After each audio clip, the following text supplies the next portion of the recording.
Call Dennis O'Rourke. Thank you, Mr Speaker. New Zealand First will be very happy indeed to support this bill and indeed to do all we could possibly do to support the people of Kaikoura and surrounding districts. The scale of the damage to homes, businesses, farms, roads and other infrastructure demand urgent action to ensure that the complex provisions of the Resource Management Act do not operate to prevent quick action to facilitate recovery, and for as long as is necessary, while of course still optimising environmental protection as far as it is practically possible to do. So the first thing the bill does is to extend the time frames where that's needed, and the time for people who have had to undertake emergency work on their land will now be 40 working days, or in other words 8 weeks, instead of 1 week, to advise the relevant consent authorities, and the time within which a resource consent for such works must be applied for is increased from 20 to 120 working days. New Zealand First would have been happy to support longer periods if that had been proposed, because we know that when people are under stress and have such a lot to do as a result of an event like that,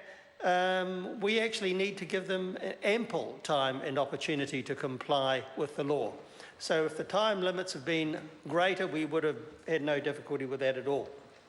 We also support the list of the districts that the bill applies to, stretching all the way from Hurunui through Kaikoura and Marlborough to Wellington and Hutt City.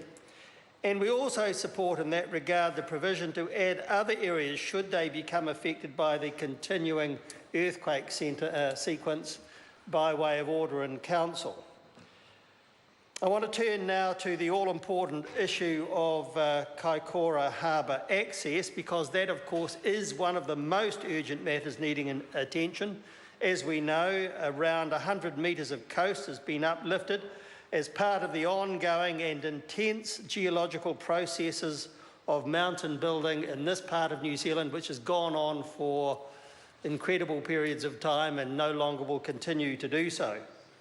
And Kaikoura Harbour sits right there, right on the edge of that process. And its works are critical infrastructure, not only vital for tourism and fisheries businesses, but also to provide access for many other things, including emergency supplies. And Mr Speaker, even before the earthquakes, I know from using my own boat in that area that access on both sides of the Kaikoura Peninsula was actually always very difficult, very rocky and quite a difficult place to gain access to the shore from. So I've got some idea of what will be involved now that the seabed has risen, and I'm told that it's been lifted by something like about 2 metres on average across the whole area, which is actually massive when you think about it. And that means that many of the harbour facilities are either out of action or can only be used for very short periods of time at the top of the tide. So dredging is going to be needed as soon as possible to address that problem, and sections 330 and 330A of the Resource Management Act, which authorise emergency works, will be necessary to implement. But of course, current planning rules make the seabird work non-complying, and this bill will make them controlled activities so that retrospective consents will be obtainable and the work can be carried out as of right, but with suitable conditions. New Zealand First has no difficulty with that and thoroughly supports that. We've only asked for one minor change to clause 15 in relation to the deposition of the material removed as a result of the dredging process, so that in addition to the provisions in clause 18 requiring simply the consideration of environmental effects on the activity, we've also sought in clause 15 itself a requirement for attention to be paid to the place or places, whether on land or on the seabed, chosen as the site for the deposition of the material, so that to the greatest extent practically possible, the least harm to the marine environment will be caused, because The marine environment is critical to Kaikoura for tourism, for fishing and so on.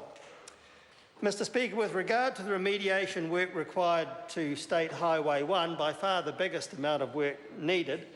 New Zealand First accepts that the scale of the damage is so huge and the degree of urgency is so great that to ensure that the road is opened as soon as the work to remove the slips and rebuild the road can be done, both to the north and to the south of Kaikoura, the usual provisions in the Resource Management Act concerning the deposition of the vast amount of materials involved will simply not be practically possible. And therefore the material will simply have to go onto the foreshore as is, where is. A foreshore which of course itself has already been significantly damaged by the earthquake itself. New Zealand First also accepts the emergency provisions in Clause 10, which allow rural landowners to take emergency remedial action where danger to life is concerned, or to the environment, or to stock, land or property, provided that the action they take is proportionate to the loss. Mr Speaker, in each of those cases, the remedial activity will be deemed as a permitted one, and that's very appropriate given the need for those people to take quick action to save their stock or indeed to save life and to get on with the farming activity that they need to do. We thoroughly support that approach. Finally, Mr Speaker, the provisions in Clause 19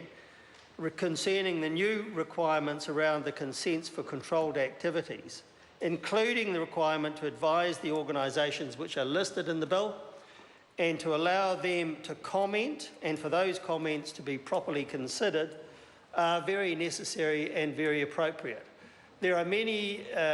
people, organisations, as well as government departments and so on, which have expertise which they can use, provide local knowledge and make sure that the right decisions are made. So it's very important that the Minister concerned does get that input, does consider it properly, and where appropriate does take notice and take appropriate action. So I think that's actually a very important part of the bill,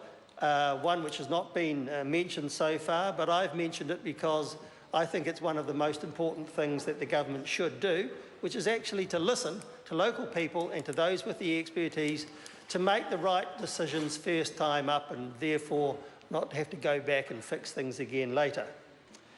So, Mr Speaker, we support the restrictions on appeals in those circumstances for the same reasons. Get it right the first time, listen to the people, and therefore you don't need appeals because they're simply not necessary. So I think that's the appropriate way to proceed, and we thoroughly approve of Clause 19 for that purpose. Mr Speaker, we in New Zealand First also wish to express our gratitude to the Minister for having been consulted so well in the development of this bill. It's a process that we would like to see done more often. We particularly appreciate the opportunity in this case, and we trust that our input on the development bill has been helpful and that it will be understood and supported by local people in the affected areas as well. So, Mr Speaker,